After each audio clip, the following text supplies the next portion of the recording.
Kidney ভালো আছে কিনা কি কি টেস্ট করে বুঝবেন? আপনার দুই পাশে দুইটা কিডনি থাকে, বাম কিডনি একটু বড়, ডান কিডনি একটু ছোট।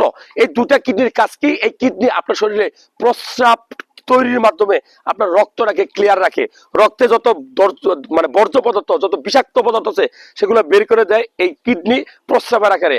আপনার শরীরে যদি অতিরিক্ত পানি জন্মে, কোনো কারণে পানি জমে, তাহলে এইটা কিডনি এই পানিটা বের করে দেয়। আপনার শরীরে খুব গুরুত্বপূর্ণ রক্তকণিকা, লাল রক্তকণিকা, ইরাইথ্রোপয়েটিন তৈরি করে এই কিডনি। এই কিডনি আপনার শরীরে পানির ব্যালেন্স করে, লবণের ব্যালেন্স করে, আপনার প্রেসারের ব্যালেন্স করে।